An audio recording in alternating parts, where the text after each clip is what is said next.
On another matter, again I wish you to consider a hypothetical. Let us imagine that Ms. Gillard loses a vote of no confidence in the House. I want you to consider two possibilities. First, she refuses to resign. She says, I'm staying on. What would the Governor-General do?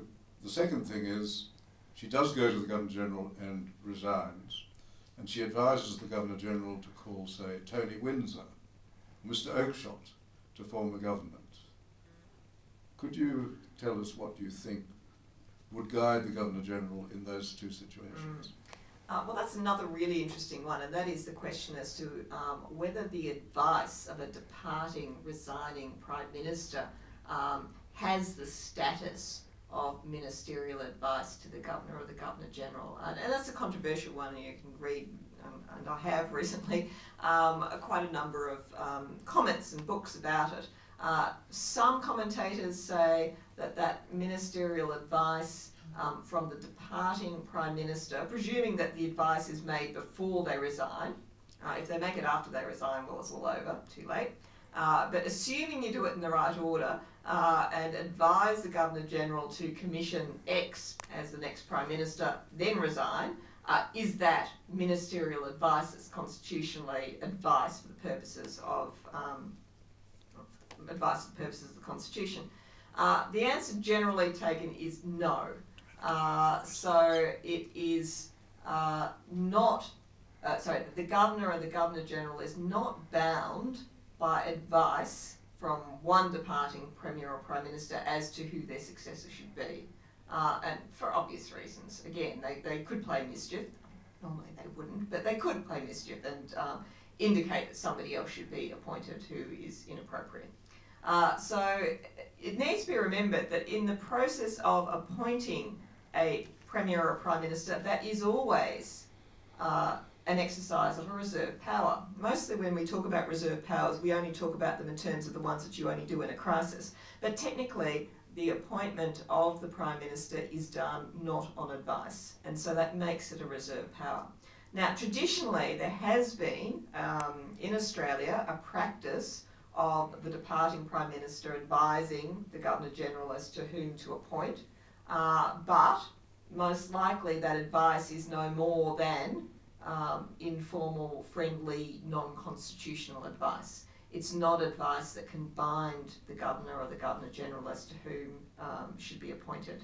So, on that basis, the answer would be if the Prime Minister, upon deciding to resign, then advised before she resigned the Prime Minister to appoint Tony Windsor as, advised the Governor-General to appoint Tony Windsor as Prime Minister, the Governor-General would not be obliged to accept that advice.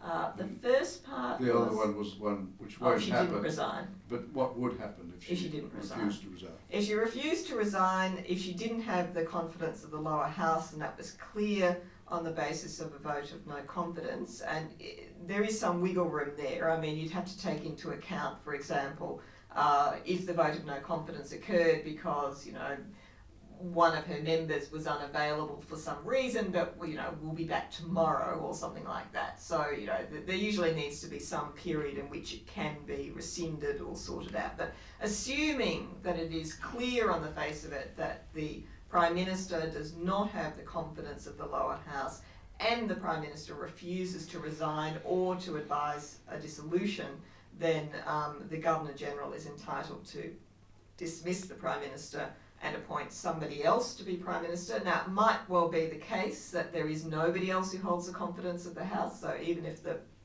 Julia Gillard lost the confidence of the House, doesn't necessarily mean that they would support Tony Abbott or anyone else to form government in the lower house. So in those circumstances, the Governor-General could appoint someone as Prime Minister for the purposes solely of advising her to hold an election. The Governor-General has no capacity on her own to initiate an election. She needs to act on advice in relation to that. So although the reserve powers allow her, for example, to refuse advice for a dissolution, that's clearly a reserve power. The reserve power also allow her to dismiss a Prime Minister, but the reserve powers do not allow her on her own to dissolve the parliament and initiate an election, she has to appoint someone to advise her to do that. So she would have to appoint someone else as Prime Minister, you know, on the basis that they will then advise her to hold an election and dissolve the House. Indeed, that's what they did when Malcolm Fraser was appointed as Prime Minister on that condition. And she could appoint anybody, couldn't she? She could appoint you. Well, no, Anybody outside of Parliament, can't she? You have to be in Parliament in 3 months. You're quite right. To be a minister or a Prime Minister, you have to be a member of Parliament within 3 months of your appointment. So you're right, technically she could, although I think she would be rather unlikely in the circumstances. I suppose you could think of situations where the whole Parliament went mad, or they were, you know, terrorists were holding Parliament as a hostage. She would never be short of the Prime Minister. Well, no, that's true. I mean, it is critical in terms of if you had the terrorist attack or a nuclear bomb dropped on Canberra or something or other, and everybody gets wiped out. Indeed, that is something that I know that the New South Wales government did contingency plans for this a while back after terrorist events and the tsunami or whatever, to try and work out sort of a rule of succession. First of all, you need a succession for your governor. So with us, we go through the various judges, and you know, it was the last judge left who happened to be on his farm outside of Sydney when the nuclear bomb dropped on it, and so you need someone vice-regal to be able to reform government, and you need them to be able to appoint someone to ministerial office for them to be able to give advice, to hold elections, so you can get the whole of government running again. So, yes. Well, thank you very much. That ends my questioning. Thank you.